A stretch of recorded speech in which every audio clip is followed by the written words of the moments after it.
All right, time to get ready for our final exam for the semester. The first one asks, what is the domain and range of this equation? This square tells me it's a quadratic. So I'm going to find the domain and the range. The domain for a quadratic is all real numbers every time. The range depends on where the vertex is. And so I know this x minus 3 is going to go right 3 and up 9. So we're going to go right 3 and up 9, and this negative right here is going to be a reflection over the x-axis, so it's going to be opening downward this direction, which means that my range starts at negative infinity and goes up to 9. Number 2, again, domain and range, it's a quadratic function. On this one, I've got to find the vertex using that negative b over 2a, and then I plug it in to find the y value. And so negative b is going to be positive 4 over 2 times 2, which is 4 as well. And so 4 over 4 is 1. So that's the x value. Now we're going to plug in the x to find the y. And so 2 times 1 squared minus 4 times 1 minus 10, which you can work out by hand or just put in your calculator. Either way is going to get the same result.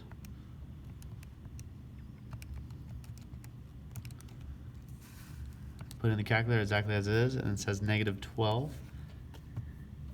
And so on this one, it'd be 1, negative 12, and it's positive in front, so it's going to be opening upward. And so for my domain, we're going to have all real numbers again, but for my range, it's going to start at negative 12 and go up to infinity. That's terrible right there. Oh well. So start at negative 12 and go up to infinity. Looking at the parent function, this goes back to Unit 1, knowing all the different parent functions, what they look like. This one has a starting point and then goes up and to the right. This is the square root, so y equals square root of x, or you can write it out square root. Either one's fine, but we need to know all those parent functions from Unit 1. Number 4, find the vertex of this. So just like number 2, negative b over 2a. So negative 14 over 2 times 1, which is negative 7. And then we'll plug in negative 7 in for x. So I'll just plug it in as it is. Negative 7 squared plus 14 times negative 7 plus 57. 8. And so I'll write it out what I did. Negative 7 squared plus 14 times negative 7 plus 57.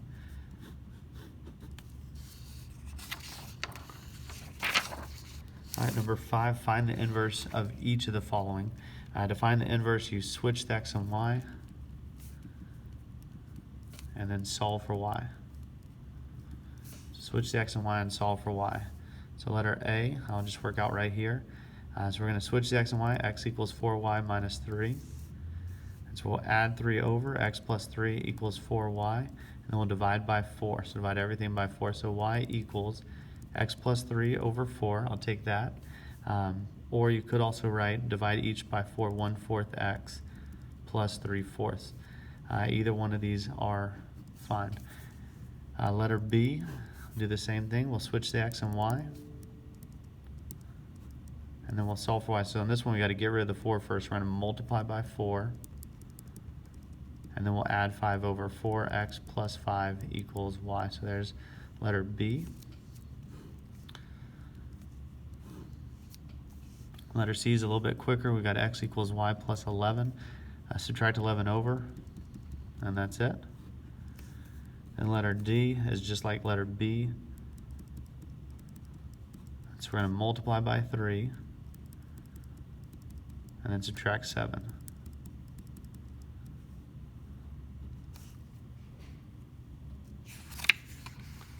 Number 6, given the discrete function, it's discrete because it doesn't have a line connecting all these dots, or just individual points. It asks, what is the domain of the function? So my domain is all my x's. So we're just going to list each x, so it has an x, and we're going to put a brace around it at 1, at 2, at 3, at 4, at 5, and at 6. And I'll close it off, and that's it. Just list all the x's. Number 7, we're going to factor this. This has a 2 in front. There's no GCF, and so we're going to do the x method. A times c goes on top, so 2 times negative 9, which is negative 18. 3 goes on bottom. And so we want to know what multiplies a negative 18 and adds to 3. So 6 and 3 should work. We're going to have a positive 6 and negative 3. Then we're going to divide by our a of 2. And so the bottom number is attached to the x, the top number goes with it. So there's x plus 3 and 2x minus 3. Those are my factors. Number 8, ask for the domain and range of this quadratic function again. This is standard form or vertex form, either way. I know this plus 4 is going to go up 4. This negative is going to reflect it over the x. And this 3 is going to be a vertical stretch. And so if I were to draw my graph, we'd go up 4. And then we're going to flip it over and stretch it out. So it's going to be quadratic, kind of like that. So my domain is, once again, all real numbers. My range, though, is going to go down to negative infinity and have a highest point of 4. Transformations, this negative is going to reflect it over the x. Left 2 and down 7. And order matters. You would reflect it before doing any of the left, right, up, and down. And so reflection should come first. All right, number 10. We're going to graph this first, then we're going to see if there's a solution. You could also do it algebraically, but we're going to go right 3 and up 1.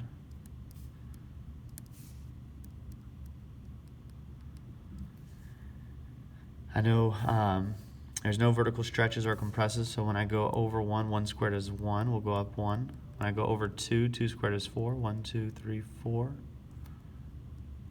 If I were to go over 3, 1, 2, 3, 3 squared is 9.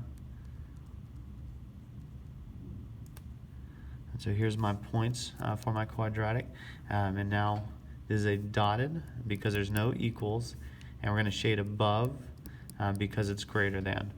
So we're going to have a dotted quadratic. And we're going to shade on the inside. And so it asks, would 4, 7 be a solution? 1, 2, 3, 4. 1, 2, 3, 4, 5, 6, 7. It's inside the shaded region, so this would be a yes. If you wanted to work it out algebraically, we'd plug 7 in for y, plug 4 in for x. Oops. And we would see, is this a true statement? 4 minus 3 is 1. 1 squared is 1. And 1 plus 1 is 2. And so is 7 greater than 2? Yes. Number 11 is a system of equations. They're collecting this much money, sold this many tickets. They sold adult tickets and student tickets. And these were the prices for each ticket. So first off, the number of tickets. If we sold this many adults and this many students, we sold 375 tickets. No money involved, that's just number of tickets. Now we'll involve the money. They made $5 for every adult, they made $3 for every student, and they made a total of $14.15.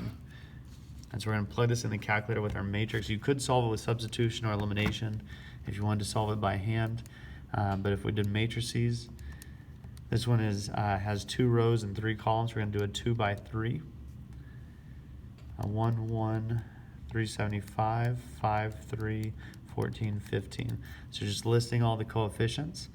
Then we can press second mode, second quit, go back into the matrix, go to math, and we're going to find that RREF. Letter B right there, and then inside parentheses we'll go back into the matrix and press enter on A, and here's the answer. So the answer says 1, 0, 0, 1, 145, and 230. So remember, we had adults first, so this says 1 adult equals this. We had students second, so 1 student equals this. So this is my adult row and my student row, and then this is my answer. It says how many of each were sold, so there were 145 adults and 230 students.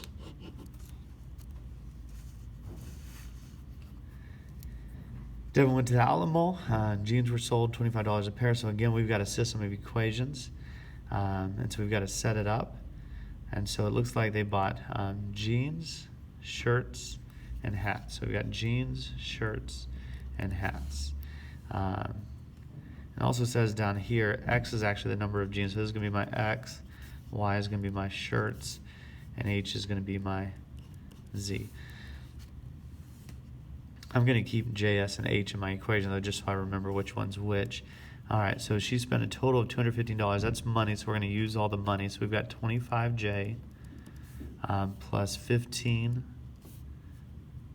shirts plus 10 hats is equal to the $215.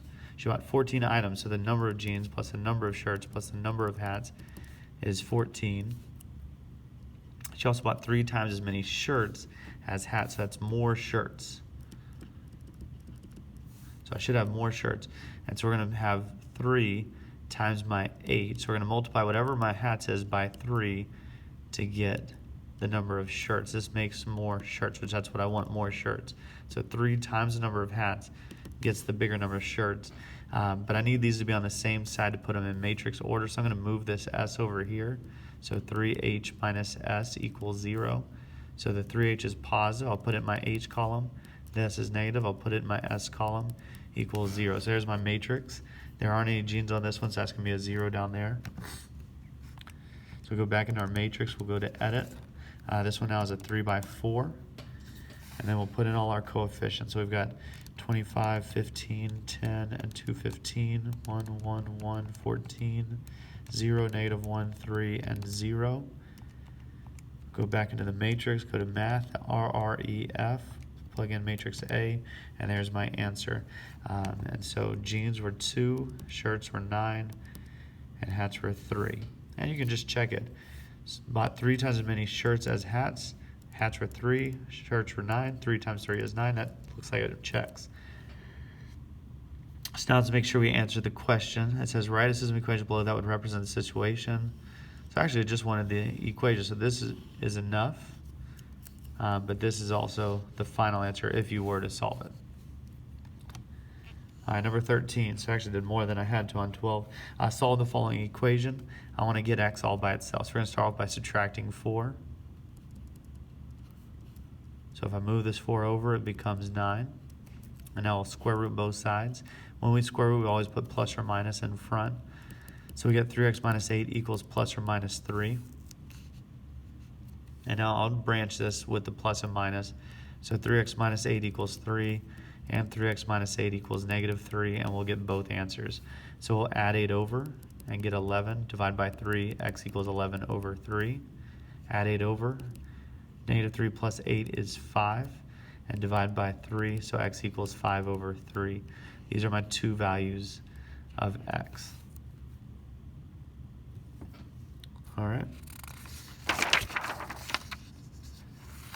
Number 14, what would be the parent function? Parent function, looking at this one, there's absolute value, so it's the absolute value.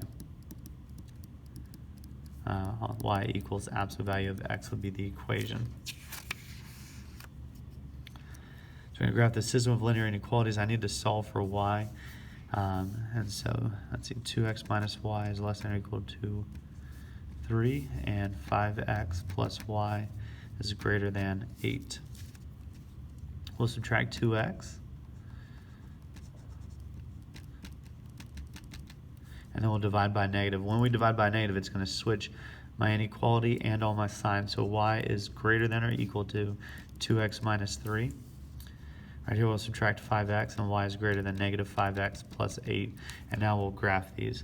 And so this one has a y-intercept of negative 3, 1, 2, 3. The slope is 2, so up 2 over 1, up 2 over 1, up 2 over 1. This is a solid line.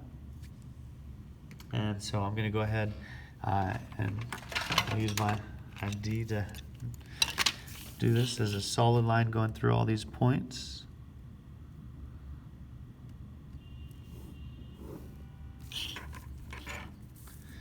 And my shading is greater than, so we're going to be shading above this graph. I'm just going to put an arrow right there so I remember we're shading above this graph. This one has a y-intercept of 8. 1, 2, 3, 4, 5, 6, 7, 8. A slope of negative 5, so 1, 2, 3, 4, 5, 1. We're going to go down 5, right 1, 2, 3, 4, 5, 1. And this one is going to be a dotted line, a dashed line. And so we're going to line it up.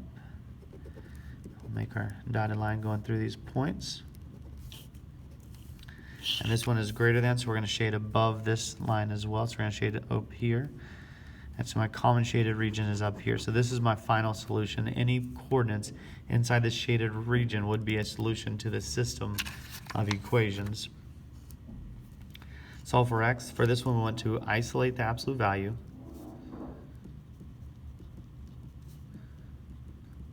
Split it. So set equal to the positive and equal to the negative. And then solve both. So on this one, an absolute value is already isolated. So I'm going to go ahead and branch it, and I'm going to split it. So I'm going to set 2x minus 3 and use this one just like it is, less than 13. And I'm also going to set 2x minus 3. We're going to flip it, greater than negative 13. Since I'm changing the sign of this number, it's going to flip the inequality. So we'll add 3 over. 2x is less than 16, and then we'll divide by 2x is less than 8. On this one we'll add 3, 2x is greater than negative 10, divide by 2, x is greater than negative 5. So on this one, less than 8, greater than negative 5, this one's an and statement, so it could be written like this: x is greater than negative 5 and less than 8. So this says the same thing as these two right here. It means the same thing. If you were to graph it, I would have my negative 5 and my positive 8. Both of these would be open circles because they're not inclusive, and we would shade everywhere in between these. These would be my solutions. Number 17, we're going to graph this. So we're going to go left 2 and down 7.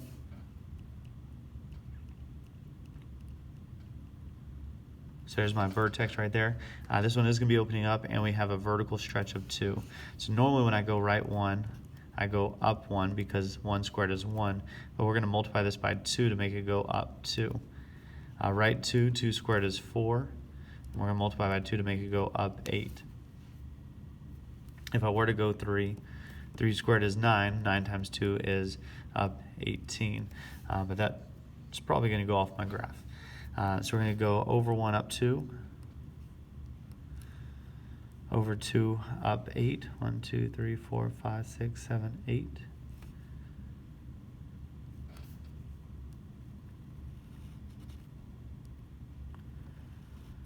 And that's it. All right, number 18, write the equation that is the translation. So we're doing the absolute value of x, and we want to go right 4 and down 9. So to make it go right 4, we're going to have inside the absolute value x minus 4. That makes it go right 4. Down 9, minus 9 at the end. That's it. 19, looks like we have another systems. So we got 300 people at Hairspray. 4 times as many students as adults. So those are my two variables, students and adults. 4 times as many students as adults. More students than adults. So it's 4 times my adults gets my students. And then we have adults plus students equals 310. Those are my two equations. I need to get this matrix ready, so I'm going to move the s over to make it 4a minus s equals 0. Anytime something crosses the equal sign, it changes signs. It goes positive over here, it's negative over here. So 4a minus s equals 0. Excuse me. And so now it's matrix ready. And so we'll put it in. This one's a 2 by 3, 1, 1, 3, 10, 4, negative 1, 0.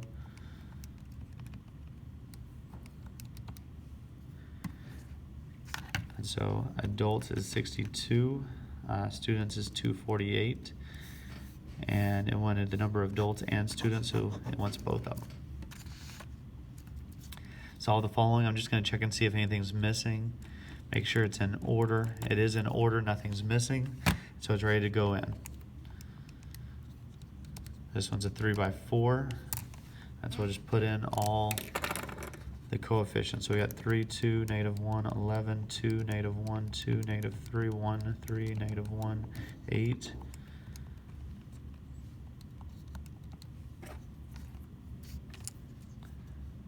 So 2, 1, negative 3. That's my x, my y, and my z.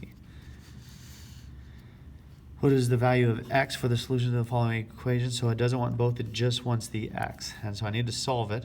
This one's already in y equals form. So I could move the x over and do matrices, or I could just graph it and find the intersection point. Either way is going to work. I'm going to go ahead, since we've been doing matrices, just do matrices. And so the x needs to move over on both of these. So we're going to have negative 2x plus y is equal to 15. And we're going to have, this was a negative over here, so it's going to be positive 1/3 x plus y is equal to 1. And so second matrix, this one's a 2 by 3. We have negative 2, 115. Then we've got 1/3, so I'll put it in.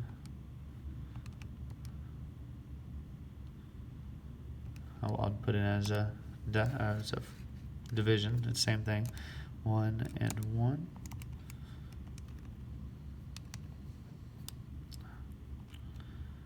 I forgot to put in the a. There we go. So it says my x is negative 6, my y is 3. It just wanted the x, and so negative 6 would be my answer. To do it graphically, just in case you wanted to see it graphically as well, I would just put these in the calculator as they are. And so 2x plus 15, negative 1/3 x plus 1.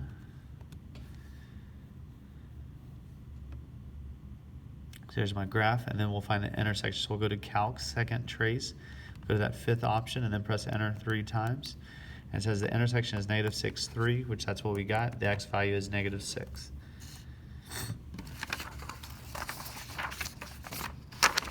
All right, number 22, solve the following system. So again, we can do it however we want to do it. But this one is a quadratic, and so I would recommend get y by itself. So isolate y, set equal to each other, solve for x, plug in for y. So this one's not solved, y equals x plus 1, because we moved that negative 1 over. And so I'm not going to look at that one anymore. I'm going to look at this and this one. So set x squared plus 1 is equal to x plus 1. And now we want to get everything on one side, so we'll subtract x. So x squared minus x, subtract 1, that cancels out, equals 0. And now you got two options. You can either factor it, or you can do the quadratic formula, which is the negative b plus or minus the square root of b squared minus 4ac all over 2a. I'm going to go ahead and factor it. I like factoring better. We're going to GCF this. They both have an x. We're going to take out an x, and we're left with x minus 1. And then set each part equal to 0. And so my x equals 0, and my x equals 1. So those are my x. Now I got to plug in for my y. You could plug into either one. It's always easier to plug into the linear. So if I plug in 0, 0 plus 1 makes 1. If I plug in 1, 1 plus 1 makes 2. Those are my two answers. Another way you could do it is you could do it graphically. You could plug them into the calculator. So we've got x squared plus 1, and we've got x plus 1, and we should get the same answers. So there's my quadratic. There's my linear, so we're going to press second trace 5. So there's my first one, 0, 1. That's what we got, 0, 1. Now to get my next one, I want to move it over a little bit to find the 1, 2. So we'll do second trace 5. We'll move over a little bit, enter, enter, enter, and there's 1, 2. There's the other one. So we found both intersection points. So in an absolute value function that's been vertically stretched by a factor of 3, shifted to the right, and shifted down. And so we're going to have y equals, we're going to put the vertical stretch in the front. We're doing absolute value. We want to go right 5 units, x minus 5, and down 2, minus 2. Parabola that has a vertex negative 2, 5 with an a value of 1. A value is the number in front, which means there's no vertical stretch or compress. So we're going to have y equals x plus 2 squared, because this is going to the left 2, and then up 5. Inverses, what do they reflect over? A long time ago when we were doing this, I think it was on Unit 1, we kept drawing this dashed line because this dashed line represented the reflection for inverses. And this line was that line y equals x. So it's not the y-axis, it's not the x-axis, it's the line y equals x. All right, 26, again, we're going to solve, but at the end it wants us to know what is the sum of x and z. So we're going to take the x and z, and sum means we're going to add them together. All right, so on the first one, we're missing our z, and so we're going to have a 0z right here. Nothing missing, everything else is good. So on this one, we have a 3 by 4. And so we've got 3, 2, 0, 13, 3, 2, 1, 13, 2, 1, 3, 9.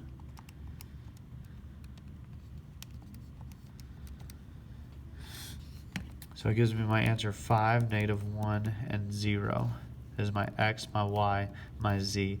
And so x plus z is 5 plus 0, which is 5. So 5 is my answer on this problem. All right, get on to the last page, front and back. All right, 27. Solve for x in the following. So again, we have to isolate the absolute values. We're going to add 6 over. So if I add 6, I get 24. We're going to divide by 3. And now we're going to branch it. So 5x plus 4 is equal to 8. 5x plus 4 is equal to -8. Just as a reminder, absolute value always has to come out to positive. If this number was a negative, it would be no solution. So now we're going to solve for x. We're going to subtract 4 and then divide by 5. That's one answer. Subtract 4, divide by 5. There's my two answers. All right, number 28, list the transformation. So again, we've got reflection over x because of the negative. So that's the negative in front. We got a vertical compress by 1/5. We got left 2 and up 4. Find the inverse. So again, we're going to switch the x and y. So 4x equals y plus 4. Don't worry about getting the y by itself. Just go ahead and switch them. Now we'll get y by itself by subtracting 4. So 4x minus 4 equals y. Domain and range of this quadratic. So again, my domain is always all real numbers. My range, this one's going left 3 and down 7. So if I drew a little picture, left 3, down 7, this is going to reflect, so it's going to open down, which means my range is going to start at -infinity, that's the bottom, and it's going to go up to -7. Solve for x again, so we're going to add 7 over. When I add 7, we get 16. We're going to square root both sides, so when I square root, we're going to put plus or minus in front. And now I'll go ahead and branch it so I get both of these. So 2x minus 3 equals 4. 2x minus 3 equals -4. Add 3 over. Divide by 2. Add 3 over. Divide by 2.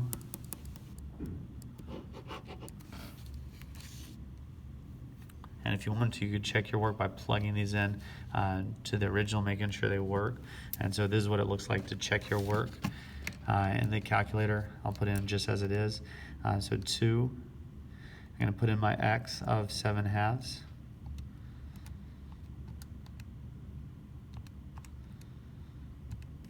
Minus 3, we're going to square it, minus 7, and it should equal 9 if we got it right. All right, good deal, we got it right. It did equal 9. And then we can do the same thing. So I'm going to just copy and paste it, but I'm going to change the 7/2 to being -1/2. And again, we'll check it. It does indeed equal 9. And so you can plug it into your calculator and check and make sure, did you get the right answer? All right, number 32. What are the roots? And so that's another word for solve it. Find where the y value is 0. So 2x squared plus 3x minus 5. There's no GCF, and so we're going to x method, or you can do quadratic formula, either one. So we have -10 on top because that's 2 times -5. We have 3 on bottom because that's my b value, so a times c. Multiply the top, add to the bottom, 5 and -2. Divide by my a of 2. And so we get 2x plus 5, that's this first one, and we get 1x minus 1. And we are solving, we want to know the roots. And so if I set these equal to 0, we would subtract 5 first and divide by 2. So x equals -5/2, add 1 over x equals 1. These are my two roots. That's where it crosses the x-axis. You could, again, check your work by putting in the calculator 2x squared plus 3x minus 5 and check, does it go through the x-axis at these 2 points? So 1, yes, it goes through a 1. Negative 5 halves is negative 2.5. So it hits between 2 and 3. We're good. Or negative 2 and negative 3. Write the equation in standard form, so I'm just going to FOIL this, do the double distribution. So we've got x squared plus x minus 5x minus 5. Combine like terms.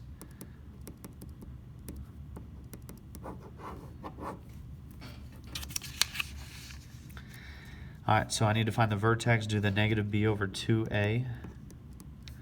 And so we're going to have negative 8 on top over 2 times negative 1, so negative 2, which is 4. And then we'll plug in 4 to the equation, so negative 4 squared plus 8 times 4 minus 14.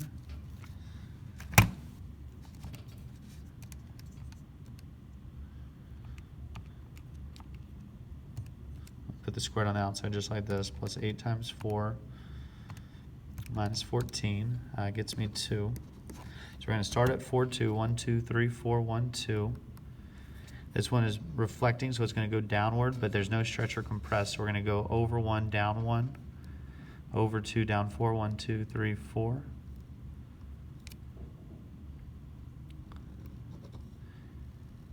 And there's my parabola. And once again, you can always check your work by graphing it, see if it looks the same in your calculator as what we got on paper.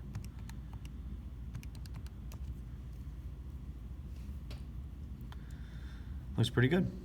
All right, and so that's it. Hope everybody is ready for this final. Have a good one.